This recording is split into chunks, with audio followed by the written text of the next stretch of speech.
coming here tonight. This is a class of, you all can start to come on stage. This is a class of monologues and scenes that have been working for 8 weeks. Now, people go, it's easy to do. But for those of you who know me, hello, and for those, I see a lot of familiar faces, and I have somebody here from LA, which, hello, you and him as a young man, and he's still a young man, but he came in tonight, he goes, oh, I'm available, I'm gonna go see the show. So I'm so pleased that he made it here tonight. And for those of you who don't know me, I am Sara Rogers, and I am their coach. They say a lot of things about me, which are some are good and some are bad. I'm very disciplined.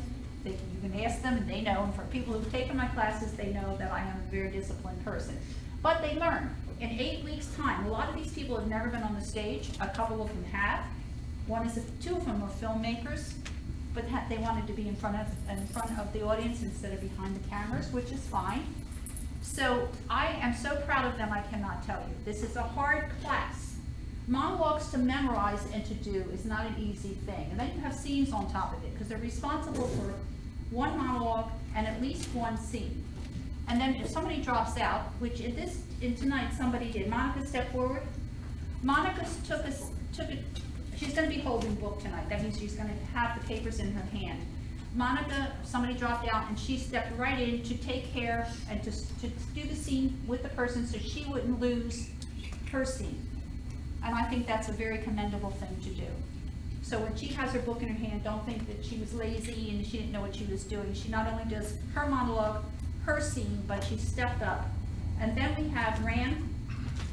Ran also stepped up because one of the guys dropped out, but he had a couple of weeks and he is memorized. So I really appreciate that I have them working as a team, and they always do, and they always shine. So without further ado, I'm going to turn this over to Matthew to start the show. Thank you so much.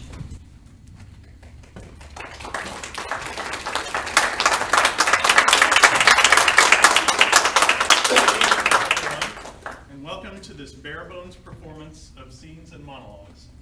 My name is Matthew Lawson, and before we begin, just a couple of announcements.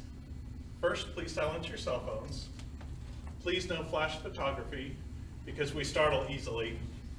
And also, there is no intermission, so if you need to go through these doors in the back, try to keep it quiet because they make a lot of noise. All right, now, let's meet the actors. Hi, I'm Rand Hernandez. I'm Ben Ross. Hello, my name is Christelle Babb. Hi, my name is Danielle Van Cole.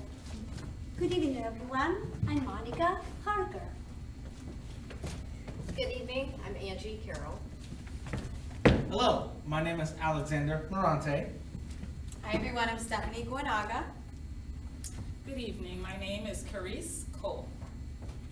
Hi, my name is Belen Sorilla. Hi, I'm Shavante Minnis. Welcome to the show. Let's get started.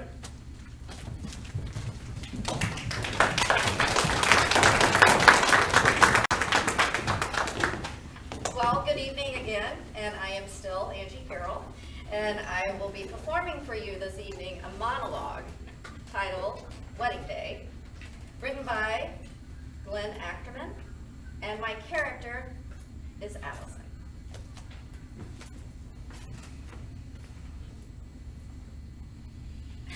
You're going to ruin this for me, aren't you? You're going to ruin this like you did when you were a kid. Well, I'm not going to let you. Today is too important. You look at me when I talk to you.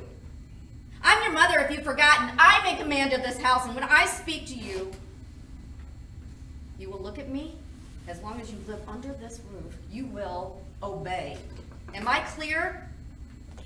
Look, I know what you're thinking, and I know what you're up to. And just because you don't approve of my choices of husbands, you think that's an excuse not to show up? Well, today is a special event. Can't you just for once do something for someone other than yourself? Today is a happy occasion. We have a house full of friends and family downstairs expecting me to be glowing and glorious. I'm not glowing. now, and as God is my witness, I'm going to be glowing, and I'm going to be glorious, and so are you. So, you, in this 11th hour, come to me and tell me you're going to boycott my wedding. Well, again, it's not going to happen. You are going to get your little butt into that overpriced rented tuxedo, and then you're going to get your sorry ass downstairs. You are going to kiss your aunt's cheeks. You are going to shake your uncle's hands. You are going to be charming. You're going to be happy for me, like your life depends on it. Are we clear?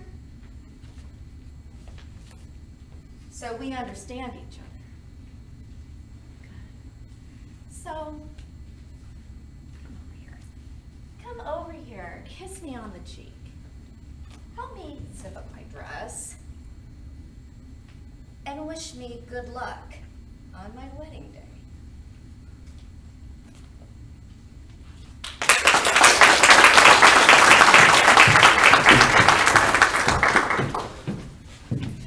Hello, my name is Alexander Morante, and I will be performing for you tonight a monologue called A Million Ways to Die in the West by Seth MacFarlane, and my character is Al. Really? Tell me, what is there to live for on the frontier in 1882? Let me tell you something. We live in a terrible place and time. The Wild West is a disgusting, awful, dirty, dangerous place. I mean, look around you. Everything out here that's not you wants to kill you. Outlaws, angry drunk people, scorned hookers, hungry animals, diseases, major and minor injuries, Indians, the weather. I mean, you can get killed just by going up to your outhouse. There's rattlesnakes all over the ground out there, and even if you make it, you know what else can kill you? Cholera. You know cholera? That's right, the black shit. The latest offering in the Frontier's Disease of the Month Club. And even if you survive all those things, you know what else can kill you? Yeah. The doctor. The doctor can kill you. I had a cold a couple years ago. I went in there. You know what he said to me? He said, "Oh, you need an ear nail." A nail? A nail in my freaking ear. "Oh, doc, I have a fever of 102. "Oh, you need a donkey kicking." You know our pastor has killed 2 people? Our pastor. Honest to God. He shot a guy in a duel and then went back and killed the guy's teenage son because he was afraid he'd kill him out of revenge. He did a whole freaking sermon about it. A lesson about seeing things through. By the way, look at this. You see those guys over there, the ones who work in the silver mine? Do you see what they're eating? Ribs doused in hot sauce. They eat hot, spicy foods every meal of the day. Do you know why? Because their palates are so completely dull from inhaling poison gas 12 hours a day down in the mines. That's all they can taste. You know what that kind of diet does to your guts? Constipation, cramps, dyspepsia, liver disease, kidney disease, hemorrhoids, bowel inflammation. I mean, they literally die from their own farts. And you want to see more death? All we have to do is walk out the front door. That is our mayor. He is dead. He has been lying there dead for 3 days, and no one has done a thing. Not moved him, not looked into his death, not even replaced him with a temporary appointee. For the past 3 days, the highest ranking official in this town has been a dead guy. Oh, look at that! Look at that! Wolves are dragging the body away as if to illustrate my point. Goodbye, Mr. Mayor. Bye. Bye. Good luck becoming wolf shit. Bye. God! And that, my friends, is the American West. A disgusting, awful, dirty cesspool of a town. And to hell with all of it.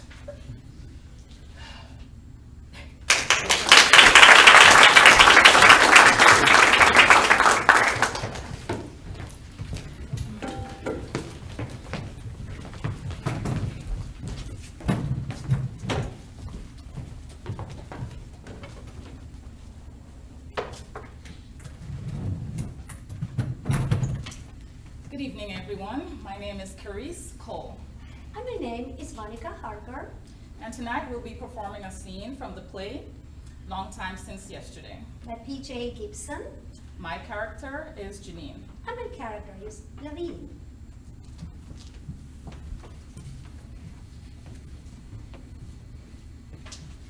The road should be ready in a few more minutes. I'm glad you came. You know, I never could quite figure out what was missing here.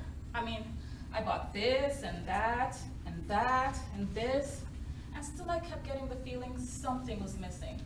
You. You flatter me. I don't, but I have something which might be of interest to you. What? This. What is it? Guess. I don't have the foggiest. What is it? Patience. Okay, open it. You are kidding. No, Are these mine? every single strand. Oh, I didn't believe you still keep them. Why wouldn't I? You're my friend. I'm glad you came. I really am. Tell me about your life. Are you happy? I am. I like that about you. What? How you can say it all in so few words. Yes. Well, I'm a painter. It's the writer who is abundant with words. Why are you asking me if I could be happy? Because I want to know. Gee, can a friend ask a friend if she's happy or not? Are you What? happy? Sure. Why shouldn't I be? I have Walter, a home, 2 cars, and a partridge in a pear tree. Do you love him? Why ask a question like that? I just want to know. You're mocking me. Well, On the subject of love, he loves me. Janine, He finally got his practice started. Such a relief to his parents and my mother. I mean, now we can start a family of our own, and that would make her families so happy. but what would make you happy? I am happy. Do you love him? Yes, I do. Really, I do. But Labby, sometimes I think you can read my mind. don't change the subject. Do I love him? Sometimes. And sometimes things just didn't turn out the way I thought they would. Like in the books, remember? I keep waiting for the earth to move, explosions, something. Still out on the peripheral. Listen, you make it move with a little bit of help. Walter, a lousy lover? No. I mean, who would I compare him with? Rayford Jones is hardly anyone to compare anyone with. I've only had 2 men in my life. No, I lied. 3. But the third doesn't count. 3 men. Isn't that a disgrace? No, Labby, it's not. well, how many men have you had? Too many to count. You see? 3 men in your life is not a disgrace. Really? I should be so lucky. Really? Does Walter make you feel good? Now, don't lie. Yes. He's versatile. Labby, yes. Do you reach orgasms? Yes. Why are you so embarrassed? Aren't you married to the man? Yes, but But what? this is embarrassing. Why? I don't know. I get this way. On our honeymoon, I kept getting visions of everyone in the church and reception standing around our bed watching us. It was embarrassing. Why? I told you, I don't know. You act as if you were a virgin before marrying Walter. Half the world didn't know I was going to make love before I got married. You should see the way they look at you, even now. Sometimes, when I'm shopping at the supermarket, one of the trees will come up to me, look down at my stomach, and give me a look which says, when are you going to put all that screwing you and Walter are doing to some good use? When are you going to make a baby? I tell you, it's embarrassing. It shouldn't be. Not if you are in love and happy with him. Now, why would you care about what people think about your personal life? I don't know, I do. You're not in love with him. I am. Okay then. I am. He's a really sweet man. And your mother approved of him. Well, it's important for your parents to approve. You're not in love with him. I am. I don't know if he knows I am, but I am. Labby, sometimes when he kisses me, it's like being in an elevator. You ever get that elevator sensation? I like kissing him. Liking his kisses is not the same as loving him. I like talking to him. I'm just afraid I'm going to mess things up. Now, tell me, why are you afraid that you might mess things up? I guess I worry too much about too many things. I guess it's getting in the way. Tell you what, when you are adding words to your vocabulary, add a little bit of spunk. And the next time you and Walter are in the sack, and you have the eyes of all the township around your bed, give them a little shove. Screw Walter's ears off, their eyes out, and give yourself a hell of a good time. And those are visions in your mind, like the boogeyman, remember? You know why I missed you. My radiant personality. No. What? I don't know. I just missed you. Oh, my roast. Walter will be home any minute now. I forgot to tell you. He's bringing Julian Ray with him. Julian Ray? Janine? What? Janine? What?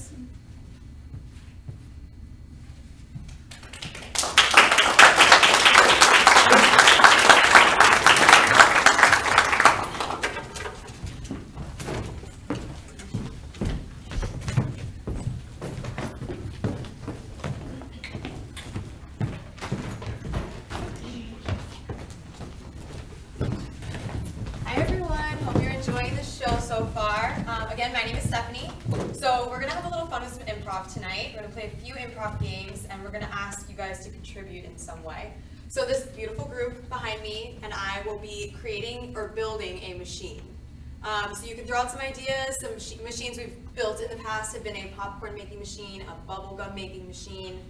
You can be creative with it, so feel free to throw out an idea and we'll give it our best shot.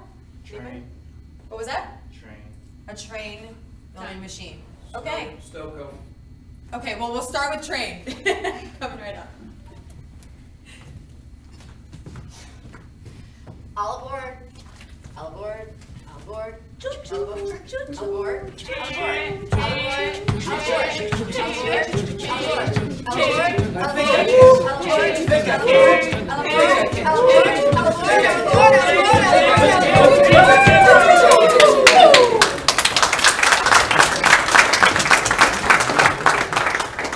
Okay, and we will now build a second machine. So I heard someone else had another one. I didn't catch, what was it? A snow cone building machine. Okay, very clever, tricking us a little bit here. Okay, coming right up. Boop, boop, boop, boop, boop, boop. Swish, swish, swish, swish. Brr, brr, brr,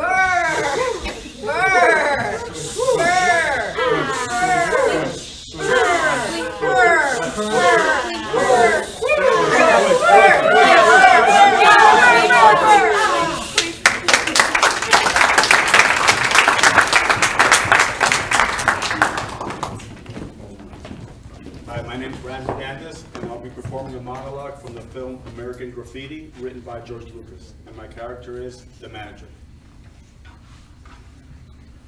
Sit down a minute. Listen, it's early in the morning and, well, I can't talk for the Wolfman. I think if he was here, he'd tell you to get your ass in gear.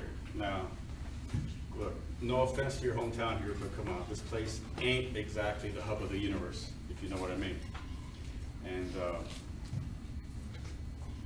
I'll tell you this much. The Wolfman does come in here from time to time with tapes and a checkup on me and whatnot. And when I hear the stories he's got about the places he's been, and how here I'm sitting, while there's this big, beautiful world out there. The Wolfman comes in last time talking about some exotic jungle countries.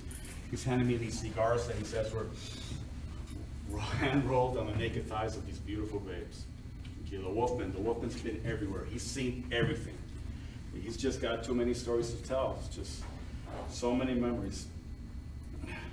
Look, and here I'm sitting sucking on popsicles. Look, I ain't no kid no more. I've been here a long time. And the Wolfman, well, the Wolfman gave me my start in the business, and I kind of like it. He's sort of become a large part of who I am. Now, I can't leave him now. I gotta be loyal to the Wolfman.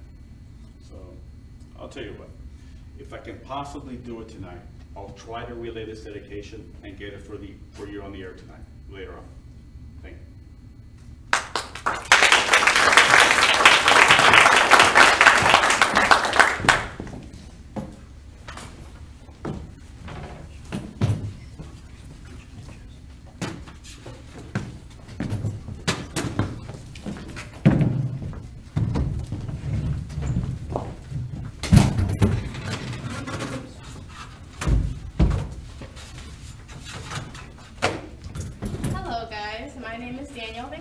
And my name's Ryan Hernandez. Tonight we're going to be performing a scene from you.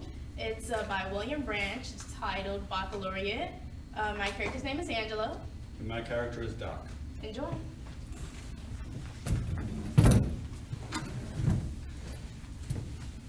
I see. So you're saying you want to kick Martha out of this? I take it. Yes, I do. And now you're saying it's not for school expenses after all.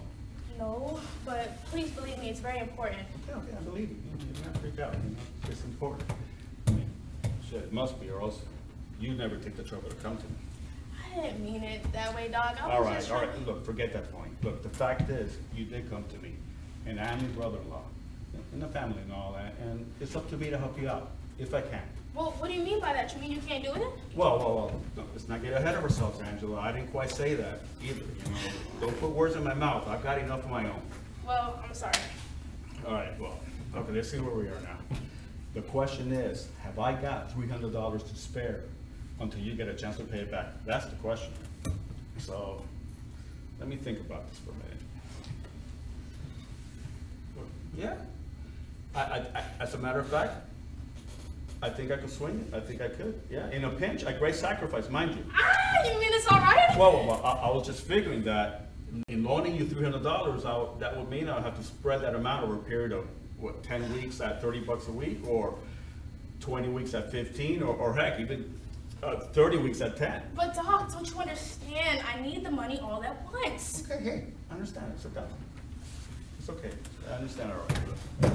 Look, Angela, I'm just figuring how, for my own benefit, I would have to think about it so it wouldn't bother me so much handing over a whole hunk of dough like that all in one shot. You know, now, I think I could afford it, you know, based, of course, upon the fact that you're going to get to work on paying it back by middle of summer. Yes, even if I have to go to, like, the factory or somewhere. Look, everybody knows people with college degrees don't work in no factories, especially people with a degree of Master of Arts. All right? All right, Doc. You don't have to rub it in. Okay, look, I'm sorry. I'm sorry for taking unfair advantage. I apologize. Now, let's see. You want me to lend you $300, and I figured financially I could swing it, right? Oh, Doc, you don't know what this means to me. Hey, let's not get to that point yet, okay? You know, all I said was I was able to lend you the money. Now what do you mean, Doc? Well, in most business transactions of this kind, there's a certain amount of return involved in addition to the repayment of the principal. Okay, now, did I get that terminology right? I didn't go to school. I didn't study economics or anything like that when I was in school. Look, I don't mind it in the least paying you a fair amount of interest. So, how much do you think would be fair? Well, that's a difficult decision to make on the spur of the moment, just like that? I'm not really sure. I haven't a foggy as to what a fair arrangement would be. I mean, unless you have any suggestions. Do you know what a good figure would be? I don't know. The usual kind of thing with the banks is about like 5% or so, isn't it? 5%. Now there's a figure for you. 5%. Now, let's see. 5% would amount to. Let's see. 5% would amount. 5% would be $15. Yeah, I knew that. $15. Yeah, $15. That's not a bad figure after all, don't you think? Listen, whatever you want, I'll pay you 30. Hey, there's no point in getting too commercial about this, Angela. Okay? After all, it's all in the family. All right? Sis? Just a gesture of, a small gesture of good faith. Okay? A small token payment is all that's necessary. Right? Now, you know what? As a matter of fact, I think we could wrap this whole thing up very quickly and easily. Yeah, I think we could, very. All right, well, let's do it, please. My head is just splitting. Oh, I'm sorry. It must be the wrong time of the month or something. What? Oh. Doc, what would make you say something like that? Well, I'm just interested. Is it? Is it what? The wrong time of the month. That's none of your business, Dr. Hill, and I'll thank you not to ask that again. Oh, okay. Hey, what can I say? Hey, look, I was about to go into how we could wind this whole thing up quickly and easily, and when I ask you a pertinent question, you freak out and you don't want to talk about it. So what can I say? A pertinent question? You mean, What? Doc, you're not suggesting. Oh, God. Oh, Doc, you couldn't be so low, I'm telling you. Oh, now you're sitting there with your head in your hands, making sounds. Well, for your information, Angela, this ain't the first time I've heard you make such sounds before. Oh, no. No, it's not the first, second, fifth, or 15th time. Stop! Doc, please. Oh, you started this. You started this by bringing in personalities. Now, just let me throw in a few for good measure. Look. Will you allow me to do that? Look, I'm sorry if I called you any names. Oh, now you're sorry, huh? For the last several years, you've been walking around here with your nose stuck up in the air, your ass on your shoulders. And ever since you moved in with us, you walk by me like I'm dirt. You look at me like I'm cheap, dumb dirt. And not only that, you despised your only sister for moving in with a low-class spick like me, didn't you? Oh, now you're Pain here. now you're sitting there making moaning sounds. Well, I'm not impressed, Angela, because you see, as it happens, I've heard such sounds before, okay, under somewhat different circumstances. You see, I'm a very light sleeper. A very light sleeper. For God's sakes, Doc, stop it! A very light sleeper, and while I do not have cat eyes, I stick to see in the dark. I have a very good imagination for putting two and two together. I'm not gonna listen to you. Night after night, long moaning sounds, sharp, quick sounds, low sighing sounds, sounds in the night, all coming from the general vicinity of my kitchen. Shit, and what do? You come and ask me for $300 and you don't think I know what you need it for? The gall. You have the cotton-picking gall to start calling me names. Doc, you need to stop it. I won't listen to you. I will not listen to you. Oh, yes, you will. Yeah, you're gonna listen to every goddamn word. Oh, yeah, you heard me. Oh, you think so? Oh, yeah. So you're gonna graduate from the university, huh? Mm-hmm. You're gonna be a master of arts. Right. And if I don't give you $300, when you walk down that aisle to get that damn diploma under all that fancy cap and gown, your damn stomach's gonna be poking out, ain't it?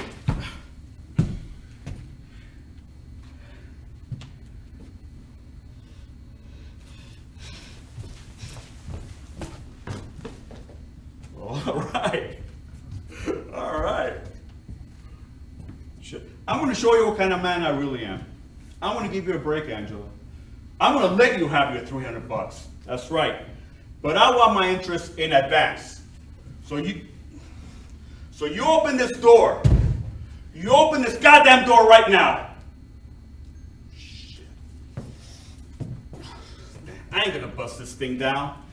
I don't have to. You know why? Because you can open it yourself. That's right.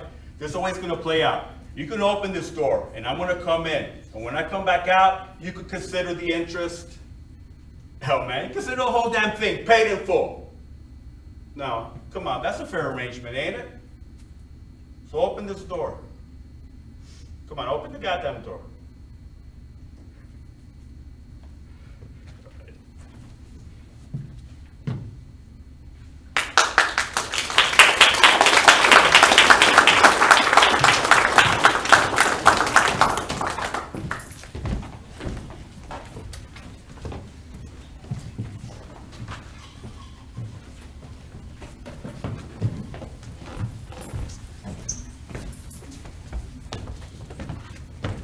Hello, audience. You're looking well.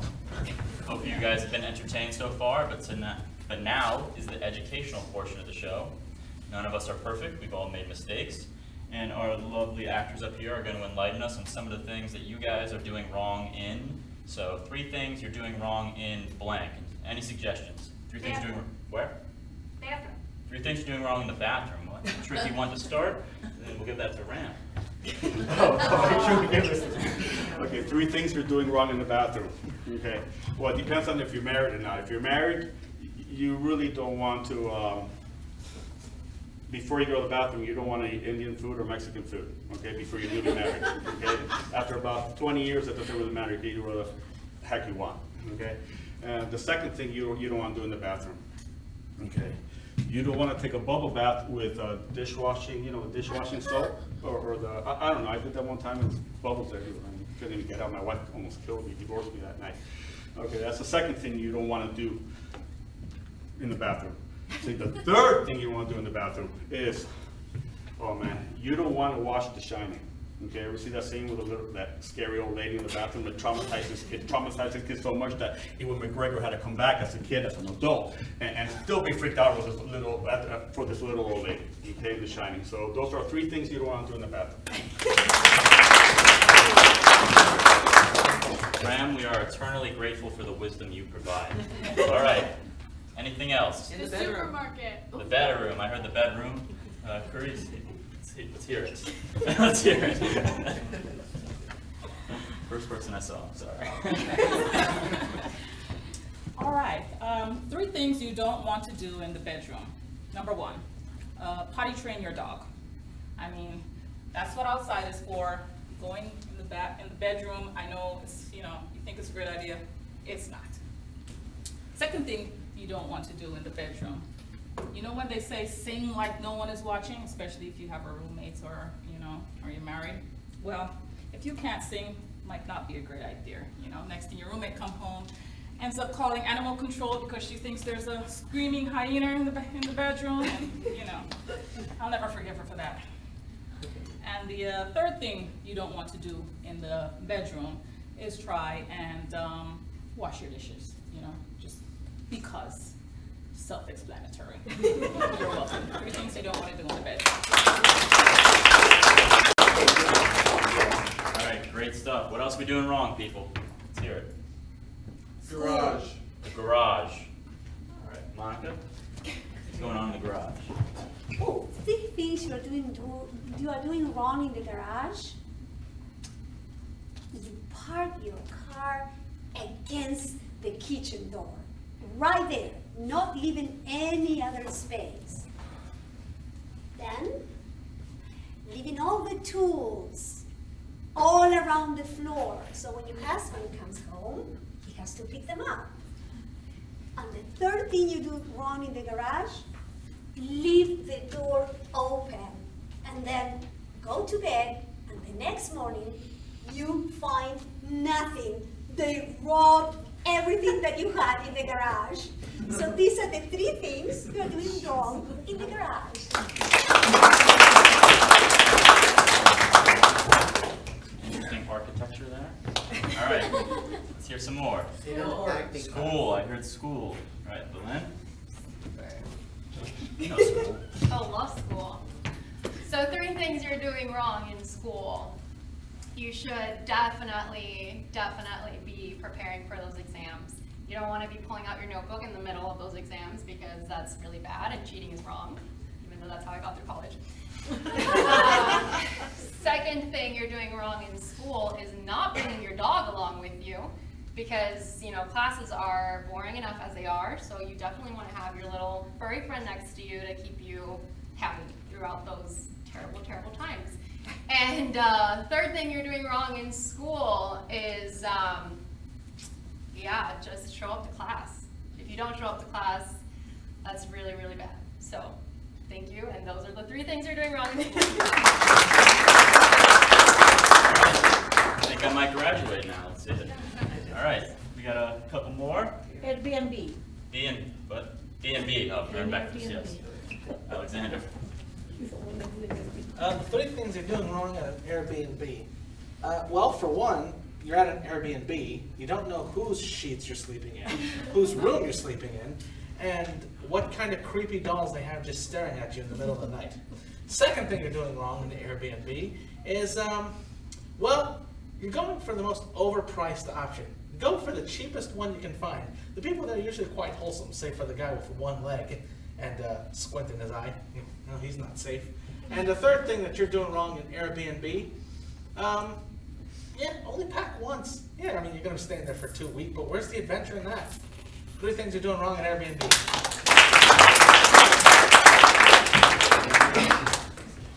All right, let's hear a couple more. Acting class. Well, we have a very long list of that. Let's hear it, Danielle. Okay. 3 things you're doing wrong in acting class, correct? Yes.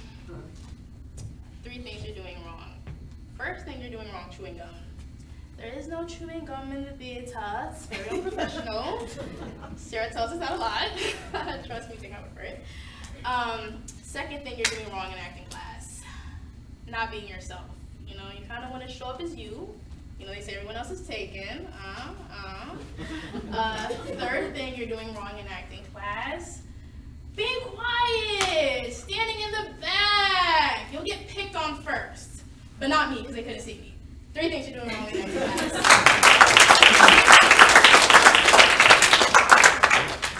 Great advice. For solidarity's sake, I guess I'll do one myself. One more. 3 things you're doing wrong in the performance. In this performance. Performance.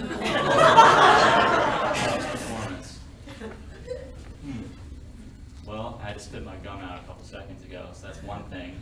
I think 3 things we're doing wrong. I think maybe you're just not believing in the practice you put in, not believing in, the teachings of our wise guide over there, Sara Rogers. You just gotta have faith in the process. Third thing you're doing wrong is you invited too many people. This is very intimidating. All right, that's the 3 things you're doing wrong. We go for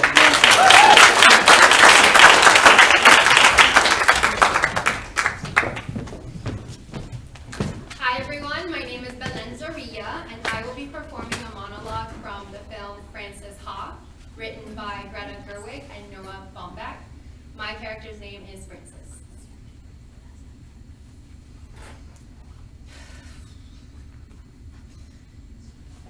I want this one moment. It's what I want in a relationship, which might explain why I'm single now. It's kind of hard to. It's that thing when you're with someone and you love them and they know it and they love you and you know it, but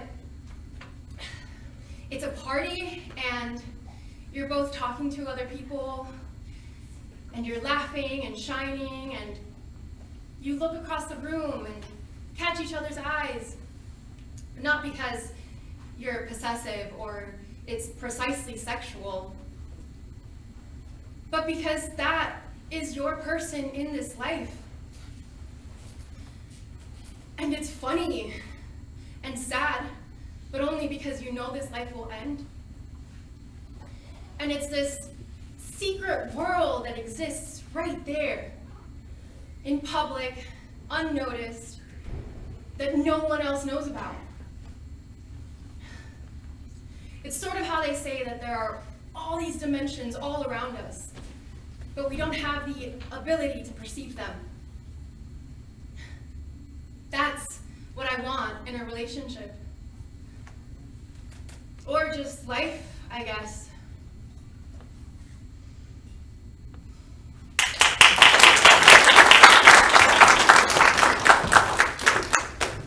Hello again. name is Danielle Nicole. Tonight I will be performing a monologue read by Patricia Orr entitled Okay People. My character's name is Lynetta, so enjoy. People?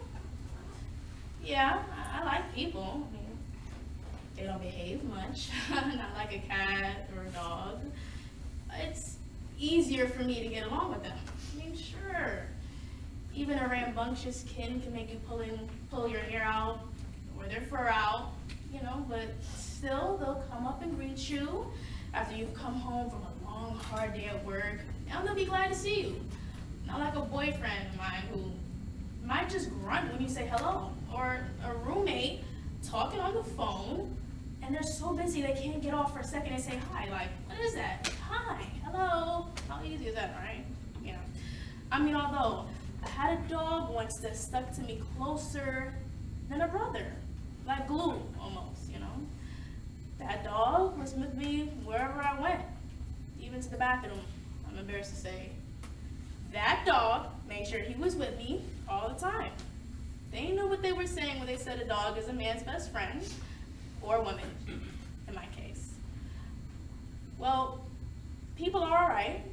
Nothing wrong with people, I like people, but this dog never got mad at me, or sulked, or closed down his emotions. Well, maybe a little temperamental when I had to leave Rusty. That was his name, the friend for a few days, but other than that, he was back to his usual self. Yeah. Unlike this boyfriend I had once, we're going back to the boyfriends, he really did a doozy on me. Unlike this boyfriend I had, he wasn't talking to me for 2 whole weeks. 2.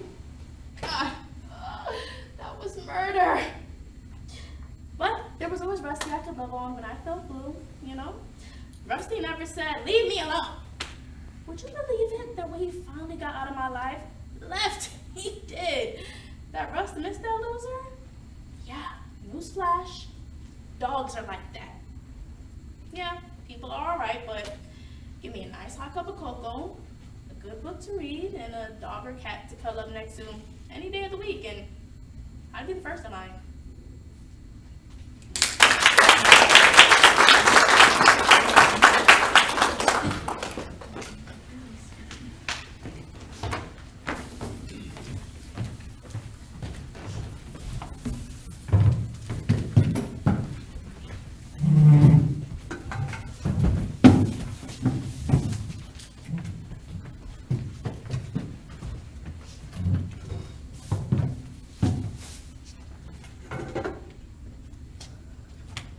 Hi everyone, I am Shavante Menace. My name is Belenzaria. And I'm Stephanie Guanaga. And we will be performing a scene entitled 3 Redneck Gals. By D.M. Larson. My character's name is Tina. My character's name is Beth. My character's name is Julie. Enjoy the show.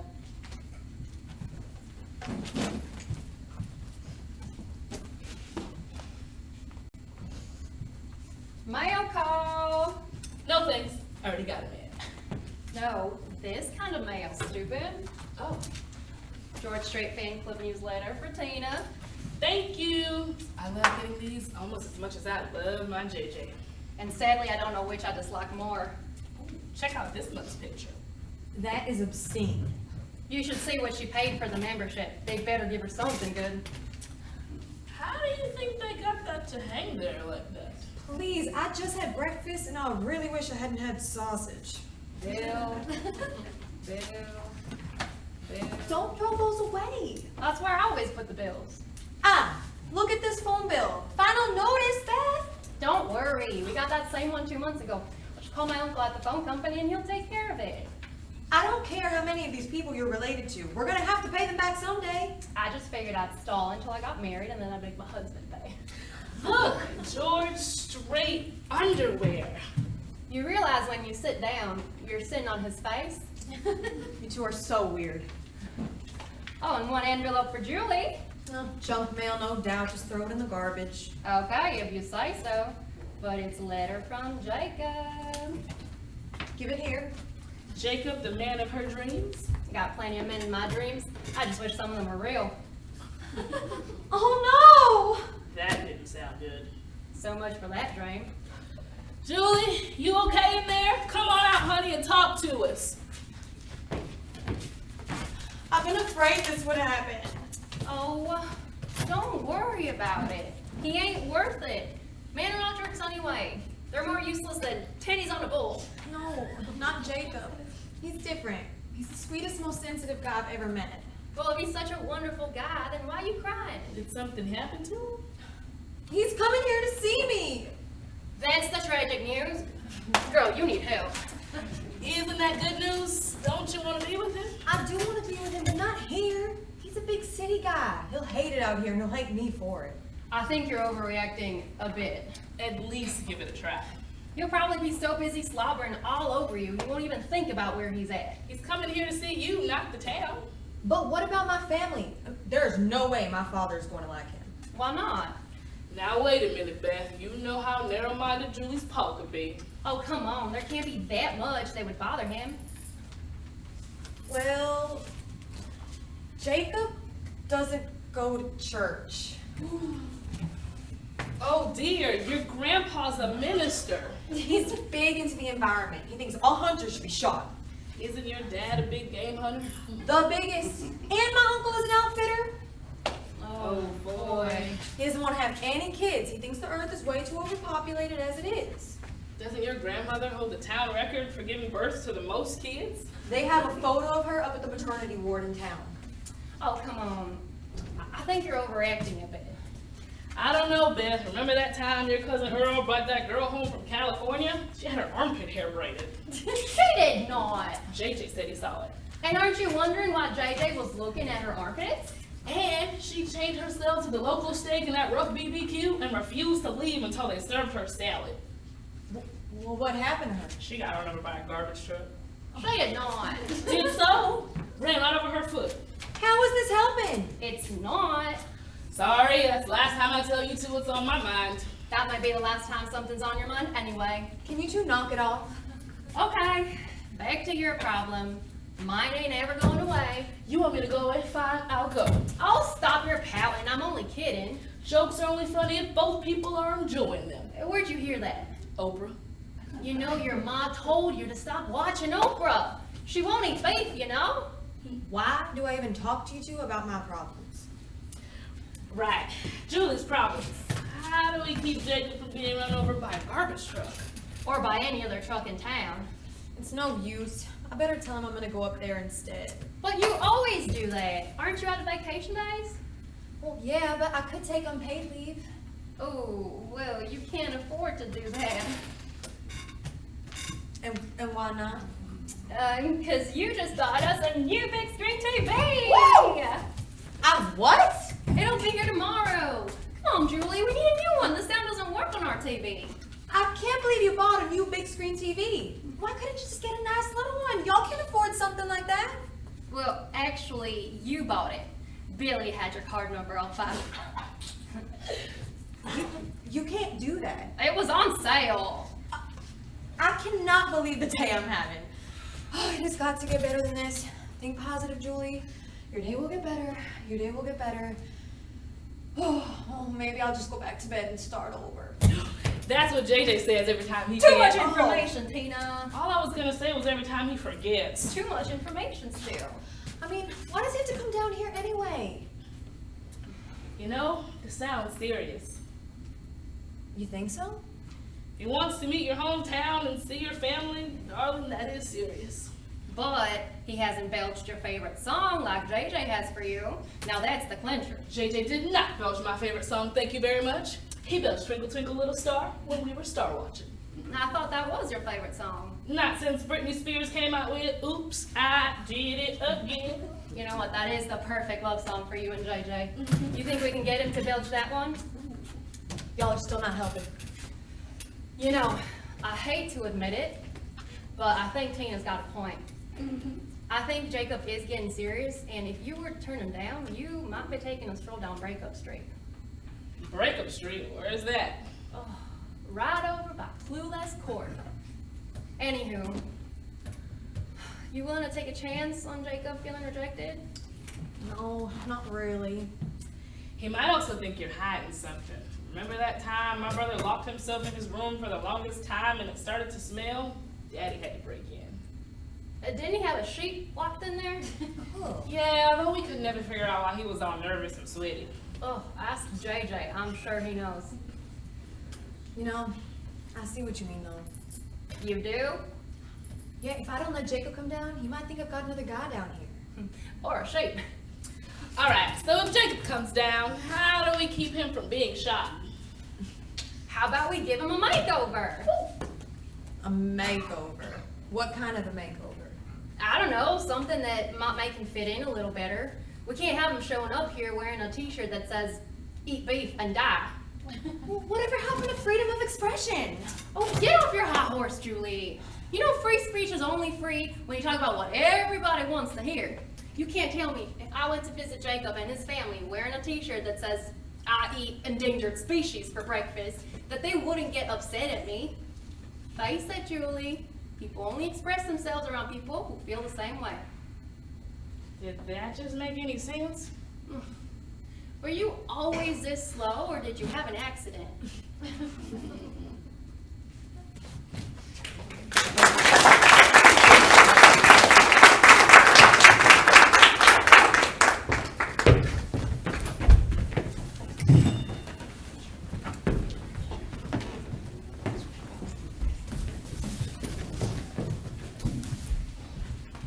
Hi, my name is Matthew Lawson, and I will be performing a monologue from the Art of Critique by Andrew Biss. My character is Art.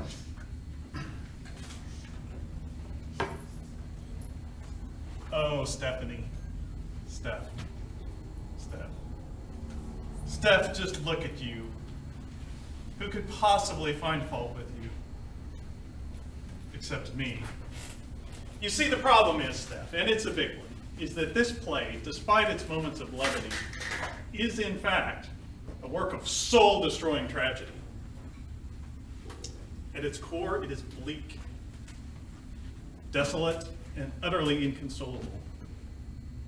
It has an ugly heart of darkness that is at once an indictment of the human condition and a testament to it. That is what I wanted to show. That is what I want people to feel. Trust me, Steph, believe me. I can tell what a loving, feeling, caring person you are deep down inside, but all I'm seeing is an ice queen. You heard right. But don't despair. Well, do despair, that's the point. But I think I may have a solution for you. I'm sure you're very familiar with the works of Konstantin Stanislavski and of his system, and most especially of his introduction of the use of emotion memory. And that is what I want from you, Steph. I want you to feel the raw pain of what's happening on stage by internally reliving some unspeakable, painful, catastrophic event that occurred in your own life. So come on, what do you have? Dig deep, Steph. I want real human misery. There must be something. Something that scarred you like nothing else. Something that shut your world down. Something that still tortures you to this very day. The love of your life dumped you for your best friend? The dearly beloved pet that passed away? Anything, something. You have to give me something, Stephanie.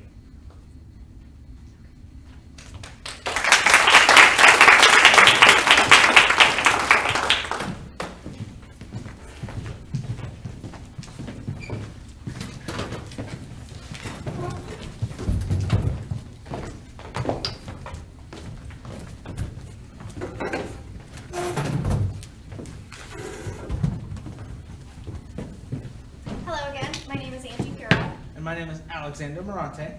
And we will be performing a scene for you called Shakespeare and the Bible. By Thornton Wilder. My character is Mrs. Mowbray. And my character is Mr. John Lubbock.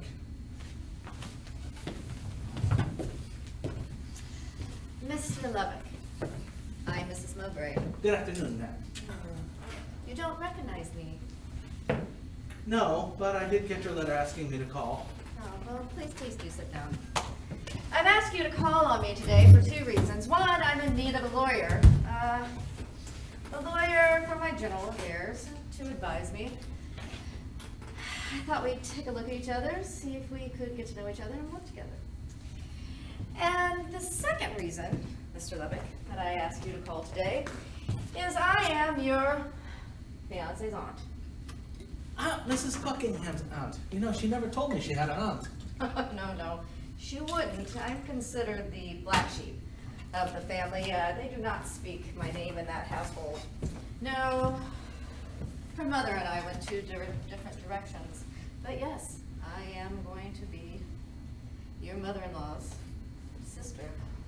And you, I've done some inquiries about.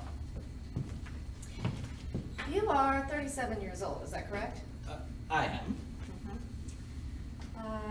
Took a little while to find yourself, didn't you? All that unpleasantness in Philadelphia. What did happen there? That's all right. We don't need to go into it. But you pulled yourself together. Law school. Very good. Very, very good. And you've been very generous to your parents.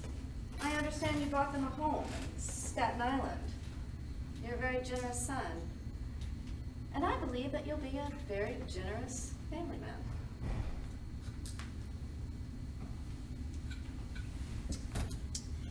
Yes, there's other things I know. You, on Saturday nights, often frequent 321 West Avenue. The Palace, I believe the boys call it. Very fine girls there, especially Dolores. I don't like where this conversation is going, ma'am. Now I ask that you let me take my leave. You know who I am. You knew me under a different name. I own the Palace. Mrs. Higgins! Yes. My hair is longer. And if you would like to leave, you can take your leave whenever you'd like. But I did not think you were a hypocrite. What do you want? Yes, I own the Palace. I own several establishments. All very refined in every way. I sold them. I retired. I speak to no one, and I mean no one from that life, except for you, today. Now, naturally, I'm going to forget that I ever mentioned this, and I hope that you do too. However, it is valuable to me to have a lawyer who knows these things, but would have reason to forget these things. You didn't call me here to engage me as your lawyer. You have something else on your mind. Do you just ask it or let me take my leave? Oh, Jack, you were always so... I'd ask you to not call me Jack. Okay. Oh, Mr. Lubbock, you were always so suspicious. Just waiting for a fight, and the next person who was going to take advantage of you. What do you want? I have no idea what you're talking about. Good afternoon, ma'am. Wait. I will tell you. I'll tell you what I want. I am a rich woman, and I intend to get richer. But I am lonely, and I do not find that necessary. And once Katie and you are married, I would like you to help me with that. I want to entertain. I want company. I want to help people. I want to, so to speak, adopt people, and not children, my goodness. No, but young men and women that are needing bringing out in some way. You know, I have a gift for that. You know, back in my former work, I used to help all my girls, dozens of them. I just want to see young people happy. I mean, dozens of my girls. I got them engaged, I found them good homes. My goodness, your friend, Dolores, she married a policeman, happy as a lark. Now, Mr. Lubbock, would you consent to be my lawyer? Mrs. Mulberry, my firm doesn't allow me to serve familial connections. No, I don't want anything to do with that wretched firm. What you do for me. I'll pay you $3,000 a year. I beg your pardon, it's entirely out of the question. Yes, yes. Always ready to say no, no. But you know what, Mr. Levick? You do not know what I can do for you. Yes, Mr. John Levick. You are in need of power and money. And Katie alone can't do that for you, but I can.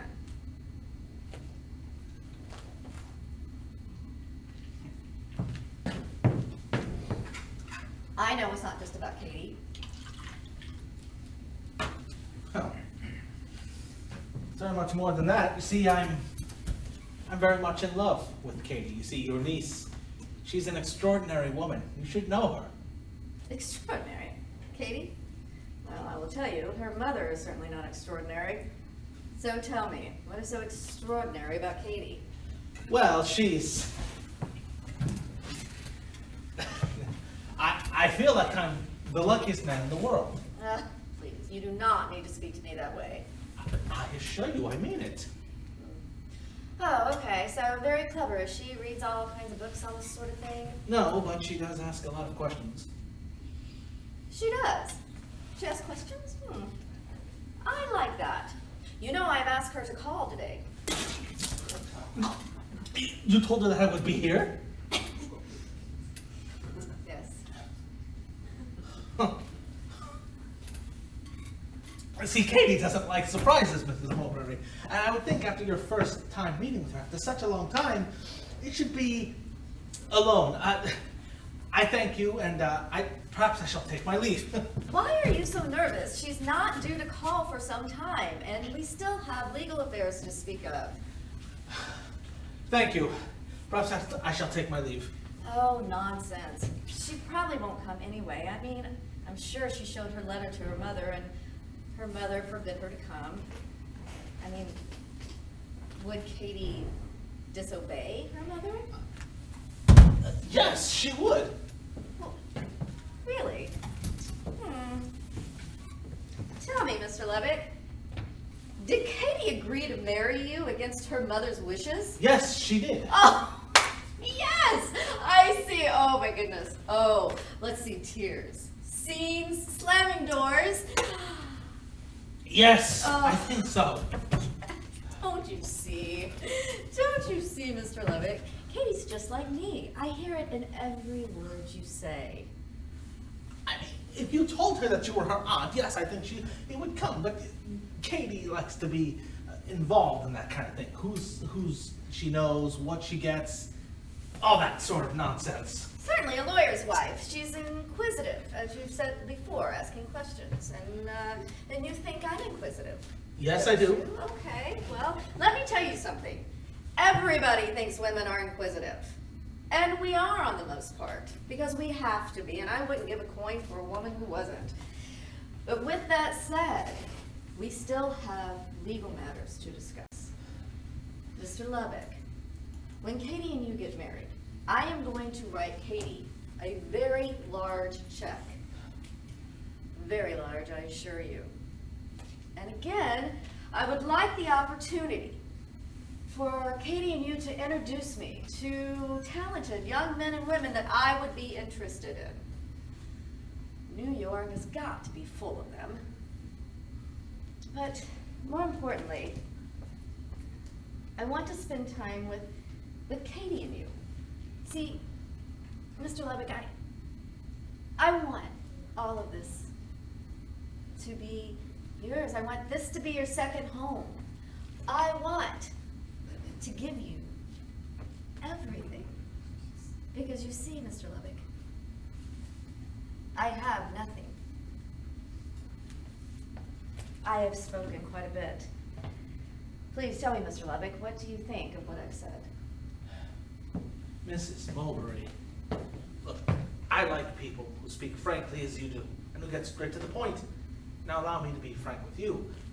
There's but one hitch in your proposal. Hitch? Katie. Katie. Normally she'd never ask me anything about my professional life, and once again, I'd like to thank you for expressing the confidence in my ability to be of service to you. But about those other points, Mrs. Mulberry, I don't know. I'm in love with Katie. I'm knocked off my feet by Katie, but I feel I don't know her. How do I put it? I'm even afraid of Katie. Afraid? Afraid? A man afraid of a mere girl? Oh. Well, when you put it that way, it sounds ridiculous, but I assure you, I can't imagine what it would be like to be married to Katie. Still, I think it would be best if I say good night to you, Mrs. Mulberry. Katie will be here, and want to see you in person, and I say thank you and good night and ask to take my leave. Perhaps I'll call on you some other time. Oh, please. Why so nervous? Wait. Oh, Mr. Levick, that's the doorbell. That's Katie. Well, I guess there's nowhere to go now. Oh, Mr. Levick, do calm down.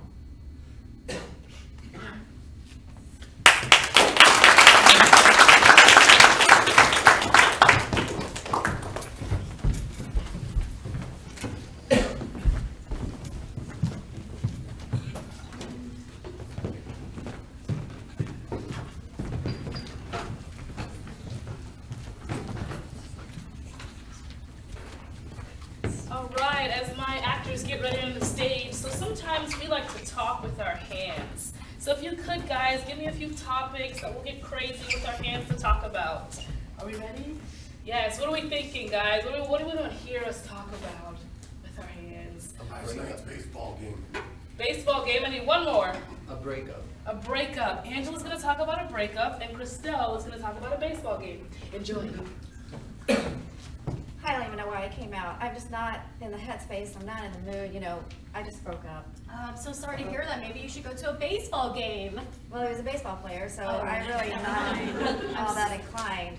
You know, it just took over our life. I mean, it was baseball this and baseball that and baseball, and there was another baseball, and then he kept saying baseball, and if I ever hear that word again, I swear. Baseball. Well, I didn't clarify. I guess I don't know what I'm gonna do if I hear that word again. But I am maybe gonna look at somebody in a different sport. Right, you should probably date a football player next, or a basketball player, or what about, even better, an actor, something different. And Oh. see, we're going to switch. No actors. All right, we're going to have 2 more topics, guys. 2 more topics. Don't be shy. High heel shoes. High heel shoes. One more.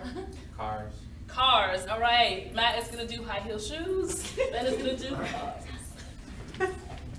Boy, I don't know how women walk in those, you know. I tried one time and I couldn't keep my balance. Like, I don't really know how they do that. What was the context of you trying? Why not just get in a car? I was just trying to Walk over, no walking necessary, just drive Well, everywhere. yeah, but once you get there, you have to walk inside. Nah, I mean, I've kind of developed this new technology where my car kind of detaches into a very small car, so my feet never really have to touch the ground because heels do hurt. And those are the only shoes that really look good on me. Okay, well, I don't have that technology, so I just kind of Fred Flintstone it, I guess. Yeah, it's a new development, just starting, you know. Well, I'll look All right, forward to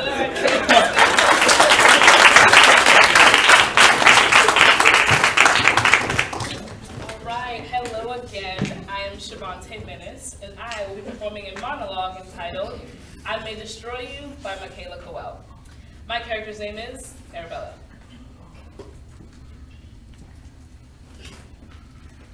Well, Bob probably does think you're crazy. He thinks this is all a little uncalled for, and this personal space thing is going a bit too far. And he's very confident in his view because he's gone exploring to see for himself what boundaries and violations these women might be banging on about because Bob's thorough. And on this exploration, Bob found a line that separated him from everything else. And rather than crossing it, he tiptoed on it. And he experienced this feeling of being on the boundary, on the border, right on the line of being neither in one place or another, and saw how in this gray area, where nothing was quite clear, no one could be clear. They can't articulate, fuddle our words. We couldn't pinpoint exactly what it was he did that we felt was so wrong. So yeah, Bob thinks you're crazy. Yeah, he thinks he's the smartest man in the room who knoweth all things because Bob has observed the detail. We have to start observing Bob, telling him, we too see the detail. We see you, Bob, and if we see you, that means we are right there with you, tiptoeing in line, right behind you, and in that place where rules, clarity, law, and separation cease to exist, we will show you exactly what we mean by violation.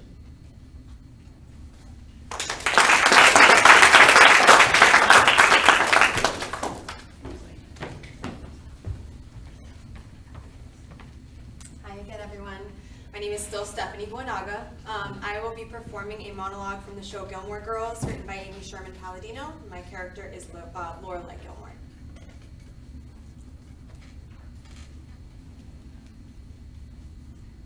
This is the second time I let myself do this. I think I finally found it. Love, comfort, safety. I mean, first with Max, which of course I screwed up. And then with Christopher, which of course all the elements of the universe got together to screw up. I always thought if you could just get it together, grow up, maybe we could do it. Maybe we could be a family in a stupid, traditional Dan Quill, golden retriever, grow old together, wear matching jogging suits kind of way. And then he did get it together. He became that guy. And he gets to be that guy with her.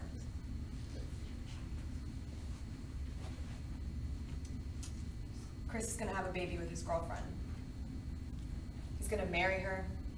He's gonna be there for her while she's pregnant. He's gonna be there for the baby while she's growing up, and he's gonna be there while she does whatever it is she does. And I'm in exactly the same place that I was in before. It's not so bad. I'm lucky. I know, I feel like I'm never gonna have it. The whole package, you know? That person, that couple life. And I swear, I hate admitting it because I fancy myself Wonder Woman, but I really want it. The whole package.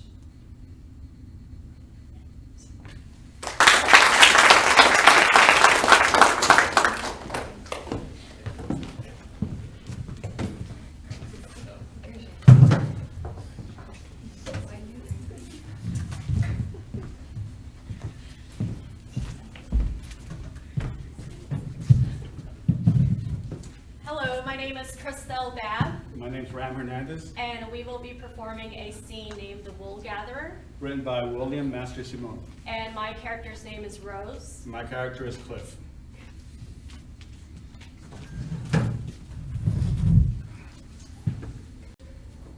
Hey, one thing matters out there, Rosie Schmosey, scratch. You gotta leap in the dark fight and grab all you can grab.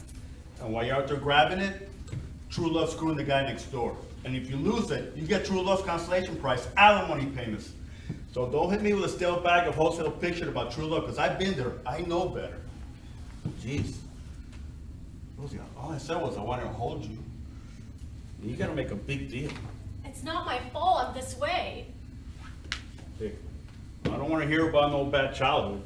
I have to be very careful because of my hemophilia. Your what? I happen to have a very, very rare blood disease. And if I get cut, I can bleed to death. This is not happening. Just a little scratch bleeds for days. And if I get a deep cut, that's it. I said I want to hold you, not bite you. So I have to be very careful. So how's a flesh and blood man supposed to get near you, huh? I mean, I talk, I draw blood. I touch, you go icy. Hey, I got it. Why don't we carry this thing on over the telephone? It's germless. That way, if it starts to hurt, you could just hang up. I don't have a phone. I'm not talking about phones, Rosie. Rosie, look at me. I'm talking about me and you. I'm here, you're there, and Girl, there's no wall between us except the one you keep building up in that head of yours. I don't know what wall you're talking about.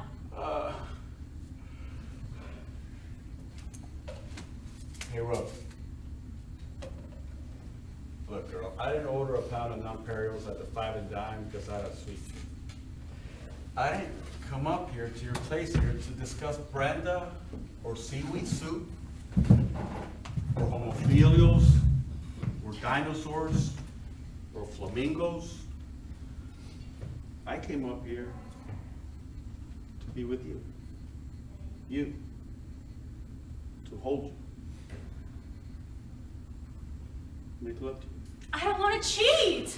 So you do have a guy, huh? Yes. So what the hell did you invite me up here for? And he doesn't curse, and he doesn't smoke, and he doesn't pretend to talk when he wants to touch, and he doesn't make fun. What the hell is he, a priest? Sister Rose and Father Clean. Shut up. What do you guys do for thrills? Whip each other with rosaries? Be quiet. Hallelujah. Father Clean and the boneless sardine. Shut up, you're just jealous. Oh, I'm gonna go home and hit a cotton ball. I hate you. I'm gonna go. I think I'm gonna go and hang myself. You're just like them. Or I'm gonna go to the zoo and stone a one-legged derrick. Stop it. Or jump out the window. But how can I? Some wacko boarded it up. Another wacko won't take it down. Go to hell. You cursed. What a trash mouth. Mrs. Majusco, call the sanitation department. Screw you. Hey, Rose, you don't watch your mouth. I'm leaving. Now for the rest of my life, I can never say I never cursed. Oh, big freaking deal. That's the only problem you got in life, Rosie Dozy. Man, look at this place. Champ, you've been cooped up in this place so long, man. If I never met you, this would have never even happened. If my aunt had balls, she'd be my uncle. Oh, look, champ. Hey, look, I was just looking for a little wham bam thank you, man. I guess I turned over the wrong rock. Catch you later. Bye. Wait, can I have your sweater? Come again? Never mind. No. What did you ask me? Nothing. I was just nothing. Can you have my sweater? If you don't want it. Oh, no, I was going to toss it in the garbage on the way out. You must think I'm crazy. No. Never mind.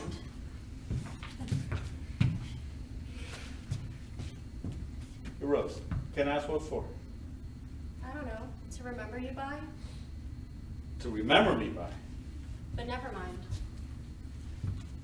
But it's my work sweater.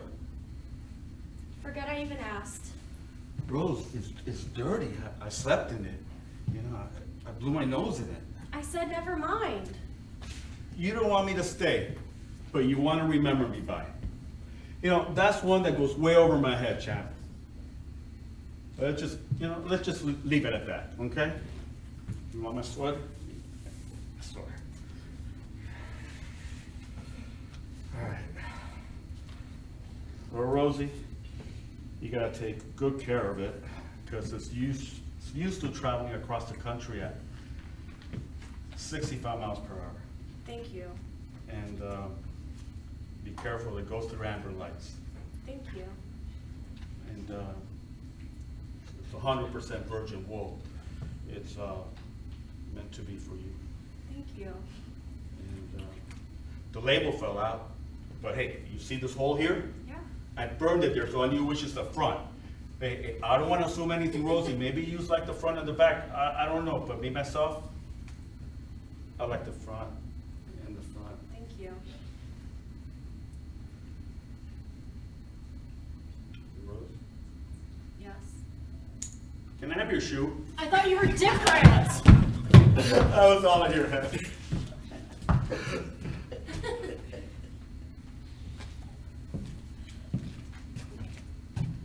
Catch you later? Bye. Yeah. Hope you get the new job. Yeah. Think your truck's fixed? What's the matter? Will you ever drive through Philly again? Who knows? Bye. Yeah. Thank you. Yeah. Bye. Cliff? Yeah? Will you be cold without your sweater? What, me cold? Hey, Rosie, you're looking at the last survivor of the Great Ice Age. Cliff!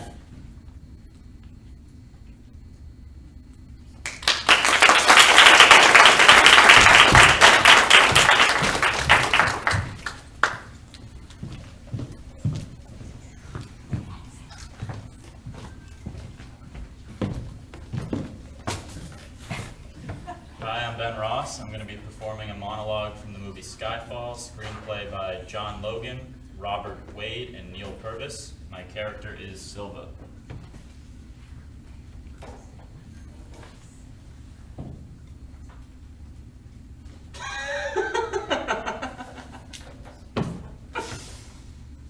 Oh, hello, Mr. Bond. Welcome. Been enjoying my island? My grandma had an island. Wasn't anything to boast of. Could walk around the whole place in about an hour. But it was paradise for us. One summer we went for a visit, and we discovered that the place had just been absolutely infested by rats. They must have come in on a fishing boat and just gorged themselves on our coconut. So, how does one rid an island of rats? My grandmother knew. She taught me. First, you bury an oil drum and hinge the lid. You wire some coconut to the lid as bait. The rats come for the coconut and bonk, bonk, bonk. They fall into the trap. After about a month or so, trap most of the rats. So what's next? Throw the drum into the ocean, burn it? No. You just wait. And they begin to get hungry. Until one by one, they eat each other. Till there are two left. The two survivors. So what do you do with them? You gotta kill them? No. There's no need. You just take them, release them into the trees. Because now they don't eat coconut anymore. Now they only eat rat. You've changed their nature. The two survivors. That is what she has made us. James.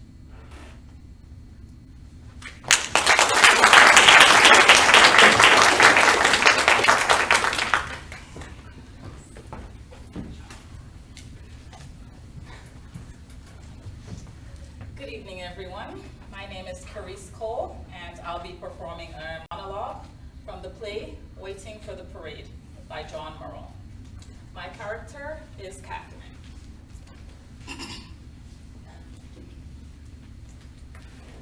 When Billy and I first married, we fought all the time about everything.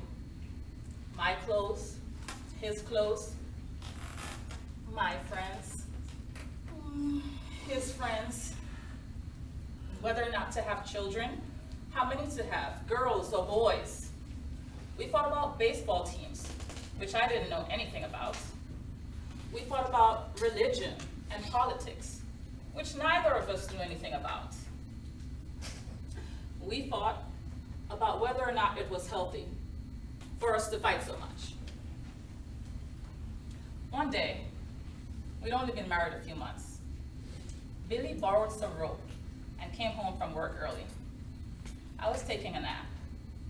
When I woke up, I was bound, hands and foot. I couldn't move an inch. And Billy was standing there, grinning like a half-wit. From now on, he said, no more fighting. We're going to make love instead. Whenever we feel a fight coming on, we're going to make love instead. And if you don't agree, I'm going to strangle you and dump your remains in the river. When I think about those times, I can almost see Billy again. At least, I can see his eyes. I can see his hands. And his teeth. He had perfect teeth. Not like mine. That's something else we thought about. But the rest of the picture is in shadow. Listen, if they want to make the Hollywood blockbuster of all time, one of those stories of tragic romance, sure to have every woman in the theater reaching for her hanky, they should tell the story of a woman whose husband goes away. But he goes away one piece at a time. First an arm vanishes, then a leg, then his eyes, his hands, his teeth. Finally, she can't remember what he looks like at all. That's what hurts. That's what's peculiar. Losing him a little at a time.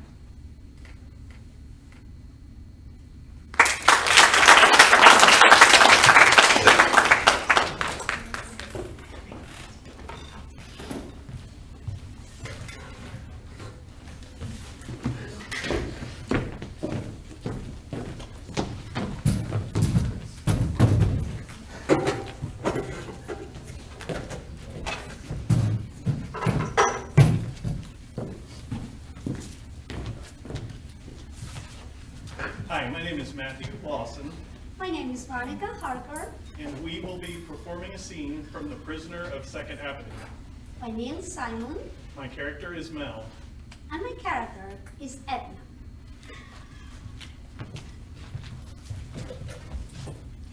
Mrs. Edna Edison, I've just been robbed. I just walked in. I found the door open. They must have just left. 385 East 88th Street. I don't know yet. I mean, clothing, the television, record players. They took lots of clothes. All of my hats, my dresses, all of my husband's suits. There's nothing left in his closet. I could have been killed. Would you please send somebody right away? I'm all alone. My husband hasn't come home from work yet. Apartment 14A. I could have been killed. Mrs. Edna Edison. Thank you. Okay. Calm down. A drink. I need to have a drink.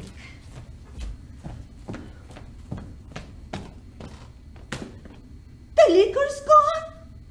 They took the liquor? A volume. I need a volume.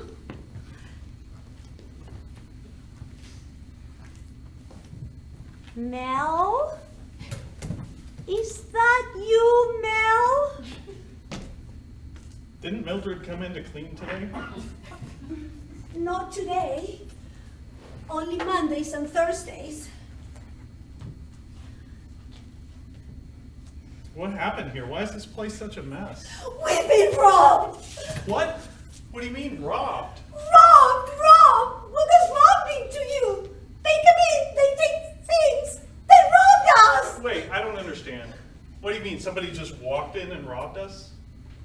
What do you think? They called up and made an appointment? We've been All robbed! right, calm down. I'm just asking a simple question. What happened? What did they get? I don't know yet. I went out shopping. I was gone for 5 minutes have been 5 minutes. Look at this place. 5 minutes, that's all I was gone. 5 minutes, huh? Well, we better call the FBI because every crook in New York must have been in here. Then, that's what was in here, because I was only gone 5 minutes. When you came back into the building, did you notice anyone suspicious looking? Everyone in this building is suspicious looking. But you didn't notice anyone carrying any bundles or packages? I didn't notice. What do you mean you didn't notice? I mean, what do you think, that I'm looking around for people carrying my television set and leaving the building? They took the television? A brand new color television? I mean, they are not looking for 1948 filters. It was here, they took it. I can't get a breath out. All right. Sit there. I'll get a drink. I don't want a drink. A little scotch, you'll feel better. I don't want a scotch because there isn't any. They took the scotch. All the scotch? All the scotch. The Chivas Regal too? No, they're going to take the cheap scotch and leave the Chivas Regal. They took everything. They cleaned us out. Sons of bitches! Sons of bitches! All in 5 minutes, huh? They must have been gorillas to lift all of that in 5 minutes. Leave me alone. Sons of bitches. Stop swearing. The police will be here at any minute. You called the police? Didn't I just say that? Did you tell them we were robbed? I mean, what else I would tell them? I'm not friendly with the police. I mean, what kind of questions are you asking me? What's wrong with All right, you? calm down, because you're hysterical. I'm not hysterical. You're hysterical. You're making me hysterical. Don't you understand? My house has just been robbed. What am I, a boarder? My house has just been robbed too. My color television and my Chivas Regal is missing, same as yours. You didn't come here and find them. I did. What's the difference who found it? There's still nothing to drink and nothing to watch. Don't yell at me. I'm just as sad as you are. All right, I'm sorry. I didn't mean to yell. I'm just excited. Let's get you a Valium. I don't want a Valium. Just take one, you'll feel better. I don't want a Valium. Why are you so stubborn? I'm not being stubborn. I don't want a Valium because there isn't any Valiums. They took the Valiums? The whole medicine chest. Valiums, aspirins, razor blades, toothpaste, but they left your toothbrush. So if you want to go in and have your teeth brushed, you can still do it. I don't believe you. I don't believe you. Dirty bastards! I hope they die. I hope the car that they stole to get away and hits a tree and turns over and burns up and they all die. Well, you read about that all the time, but when it happens to you, you cannot believe it. A television I can understand. Liquor I can understand, but shaving cream? Hairspray? How much are they going to get for a roll of dental floss? They must have been desperate. They took everything they could carry. They even found my kitchen money. What kitchen money? I kept the kitchen money here, $85. In cash? Why would you keep cash in a book? Where else I was going to keep it? In a jar? In the sugar? Someplace they're not going to look. They look in the medicine chest. You think they are not going to look in the sugar? Nobody looks in sugar! And nobody steals dental floss and mouthwash. Only sick people who live in this world. It's all right. It's all right, Edna. As long as you weren't hurt, that's the important thing. But what would have happened, Nell, if I came here and found them? You were very lucky, Edna. Very lucky. But supposing, what would have happened? You would say, excuse me, close the door, and come back later? What, would you sit and watch? Why you ask me such questions? It didn't happen, did it? It almost happened. If I had came here 5 minutes sooner. It couldn't have been 5 minutes. It took the 7 Santini brothers 2 days to move everything in. 3 junkies aren't going to move it all out in 5 minutes. 7 minutes, 8 minutes, what's the difference? The lock's not broken. It's not jimmied. I don't even know how they got in here. They may have found my key in the street. Found your key? What do you mean? Don't you have your key? No. I thought I left it in the house, but I may have lost it in the street. If you didn't have your key, how were you going to get back in the house when you went shopping? I left the door open. You left the door open! I mean, how I was going to get back in the house when I came back from shopping? So you left the door open. In a city with the highest crime rate in the history of the world, you left the door open! I mean, what I was going to do, take the furniture with me? They don't know I was going to leave the door open. Oh, they know. They know. A door opens, it doesn't lock, the whole junkie world lights up. Door open, 14th floor, 88th Street and 2nd Avenue. They know. Then they have to go around trying on doors. And what did you think? They were going to try every door in this house except yours? Hey, let's leave 14A alone, fellas. It looks like a nice door. I mean, then they have 23 hours and 55 minutes to try doors and going around, and I don't think they have time in the 5 minutes as I was gone to try ours. I mean, I gambled, I lost. What kind of a gamble is that to take? If you lose, they get everything. If you win, they rob somebody else. I had to go shopping. There was nothing in the house to eat tonight. All right, well, now you have something to eat and nothing to eat it with. Why didn't you call up and have them send it? Because I was shopping at a cheap store that doesn't deliver. I mean, you got me so worried the other night that I was just trying to save us money, and look how much money I saved us! What are you doing? I need to clean up. The Now? house is a mess.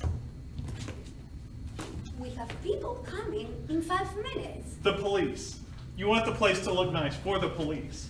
You're afraid they're going to put it down in their book, Bad Housekeeper? Leave it alone. Maybe they'll find some clues. I don't know what's missing until I put everything back in its place. What do you mean you know what's missing? The television, the liquor, the kitchen money, the medicine chest, and the hi-fi. That's it, isn't it? Isn't it? Okay, what else did they get? Look, am I a detective? You'll find out.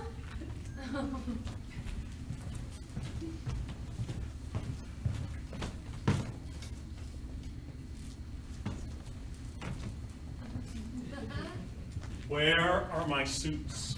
They were here this morning. They are not here. They must have taken them. 7 suits, 3 sport jackets, 8 pairs of slacks. I mean, if that's what you had, that's what they took. I'm lucky my tuxedo's in the cleaners. They sent it back this morning. Well, they did a good job of it. Cleaned me out. Left me a pair of khaki pants and my golf hat. Anybody asks us out to dinner this week, ask them if it's all right if I wear khaki pants and a golf hat. Dirty bastards!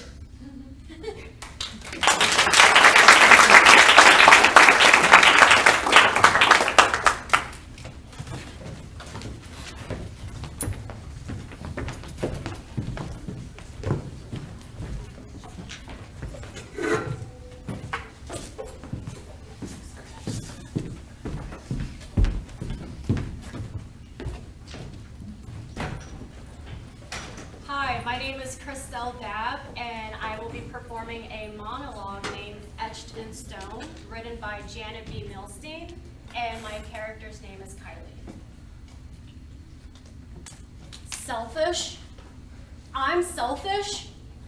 How can you say that? Just because I want to go out with my friends instead of sitting around the apartment feeling sorry for you, you always do that. Anytime I want to go out, you tell me how mean and selfish I am, how I don't care about the family. But you're the one who cheated on Mom. You're the one who ripped this whole family apart. But you can't bear to face that, can you? So instead, you put all of your guilt and shame on me. God, is it any wonder why I hate coming here on weekends? And it's not because I don't care about the family. It's because you make me feel so mean and bad that I just want to get away. Can't you once stop thinking about yourself and realize the things you say about me, Dad, make me feel like the most horrible person who ever lived? Why do you do that? Why do you hate me so much?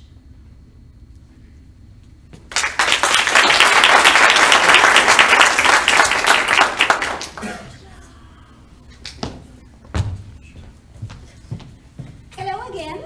I'm Monica Harker, and I will be performing a monologue by the play A Kitchen Sink Drama by Andrew Bliss, and my character is Elaine. Risks? I don't know risks. I don't understand them. They have never been a part of my life. I did one thing, one time, and I must pay for this with this? It's not fair, Joey. I don't care what you say. There's no justification for this. It is as if life was just waiting for me there, waiting to ambush me, waiting for me to step out of my little boundaries and then run. For what? Desire for another person? To feel someone? Something? For Christ's sake, Joy, at the end of the day, I'm just like everybody else. If you want to know the honest truth, the most ridiculous part, sex, wasn't even that good. Not really. But I tell you what really felt good.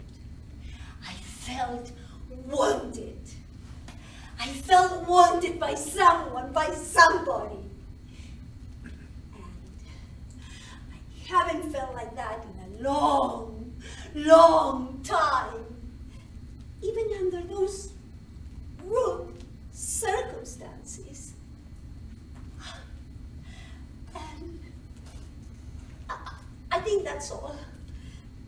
No, except that I think that everyone should feel like that. Everyone should feel wanted, to remind them that they matter, to remind them that they are someone, even if it is for a couple of minutes with a stranger who doesn't even care. I mean, that shouldn't be a bad thing. That's all. That's all I have to say.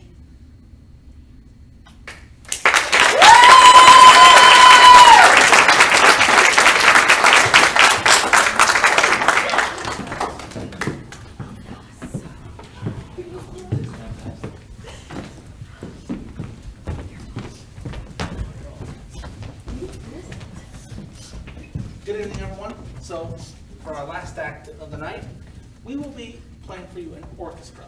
Now, this is my orchestra, and I am the maestro. Now, what I need from you people, is a sound for the orchestra to, imitate. Something like sounds of the season, sounds of the concert. First thing I'm here, and then I'm going to point to each band member, and they're going to make a sound corresponding to the first subject I hear. So, first thing I hear. Sounds of Halloween. Sounds of Halloween.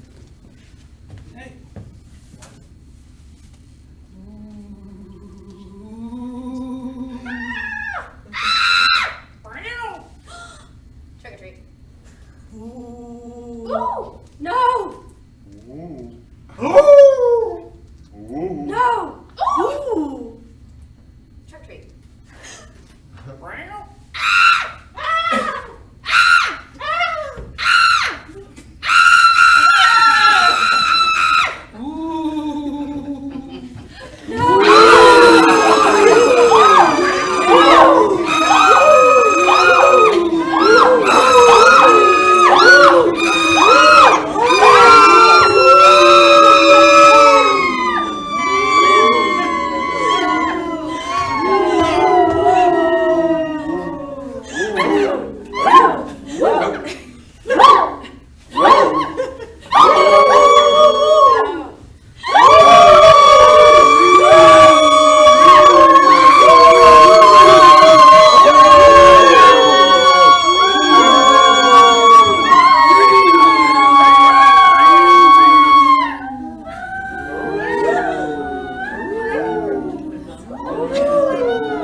Everybody, what do you think?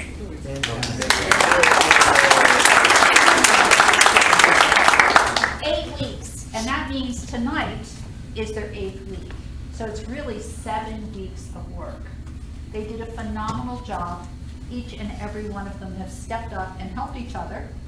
They had their memorization done, they had their blocking done, and they got up here and performed for all their friends and family. So we're so really happy that you made it here this evening to support them. So how many people have never been to ArtServe before? Raise your hands. So let's see, we've got 1, 2, 3, 4, 5, 6, 7, 8, 9, 10, 11, 12, 13. We have 13 of you who have never been, or okay, 14. Who've never been to ArtServe before. We thank you for coming here tonight. Now I want you to turn around and take a look in the back. We have 3 cameras. You see those 3 cameras above us?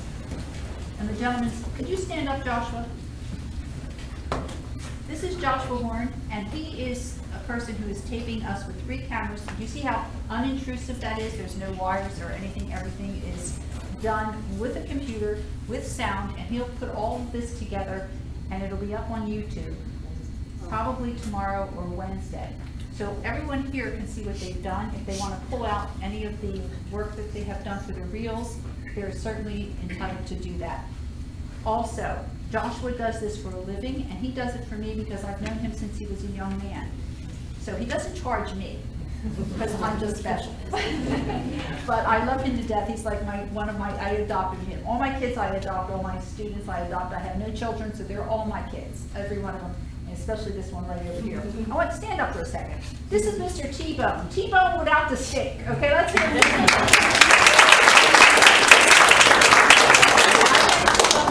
Well, he's still a young man, but I met him as an actor coming here a long, long time ago, and Ashley worked here at the time too, so this is a very special place for me. And he came to, you can sit down, you don't have to stand forever. So then he comes to a meeting, and I went, who's that young man? And I went, T-Bone, without the steak, and he went, who's that woman? I'm pointing at him like in a meeting, and then he realized that I was the same person, because you only meet somebody first time or whatever. So now he's in LA doing some work. He's a wonderful writer, and he's also a very, very good actor. So I'm thrilled to have you here tonight. When I saw him walk in and Ashley brought him over and said, look who's here, and I went, oh my gosh, that was just so very Thank you so wonderful. much. That's so sweet of you to say. I'm sorry? That's so sweet of you to say. Thank you. Oh, you're very welcome. It's sweet of you, but I'm so happy that you're here. You have no idea. And I have Wendy Anderson here, who's another student who's been with me for several years, since 2017 actually. So they keep coming back. There was a lot of people that keep coming back to support their fellow actors, which I appreciate more than I can tell you. And I appreciate all of you coming here. I'm gonna get back to Josh for a second. So Josh not only does theater stuff, if you have weddings or if you want something streamed, somebody wrote to me, one of my students wrote to me tonight and said, do you stream this? I said, we can, but we don't. Why don't I do that? We can do it. We have he has the capacity to do it. He said, if you want me to do it, I'll do it. I don't want you to do it. I want you to tape. Why? Because I want your tushes in these seats to support these actors and any other actors on the stage. That's what theater's about. That's what supporting your community is about. My next showcase is December 5th. They're right for Christmas, I know, but it's all improv. There's no monologues and scenes in that one. It's all improvisation. That class starts October 24th. Stand up for a second. Stefan, where are you? Come over here. Stefan is also a teacher. She teaches with me for improvisation. She's going to be doing a class this Saturday from 12 to 3, a workshop. She helped me with this because this is a big class. I had 14 to begin with, and we would switch.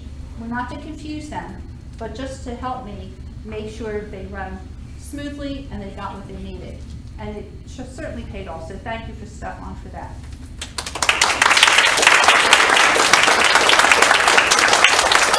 Why don't you go up here and get on camera so you'll be on YouTube with us? You don't want to? Come on, come over here. Anyway, does anyone have any questions before we wrap this up real quick? This is Stefan again. She also teaches, where else do you teach? Are you teaching over at the Black Box, the Big Three Theater? Not yet, but there, I teach with another group, Our Prevails Project. Yes, that's right, Our Prevails Project, who's very, very good, and that's Darius Daugherty. I always say his name wrong. Say it again. Darius Daugherty. If I could just say his name, I've only known him for 4 or 5 years. He's a phenomenal talent as well. And it's Art Prevails, correct? So she teaches over there as well. It's not just about me, it's about our community and getting people involved, coming out to see everybody, enjoy them, have fun. They work hard, and this is a community. Art Serve is a community, and I'm so proud to be a part of this community, I cannot tell you. It'll be 6 years I'm here in May 1st of 2023. So I'm here almost 5.5 years now. So I want to thank once again all of you for coming tonight. And again, are there any questions? Oh, you're so quiet. Okay. Ash, you can turn the lights back on. I think she can walk in. And you can just sit and talk to everybody that you came here to support. So let's hear it one more time for that.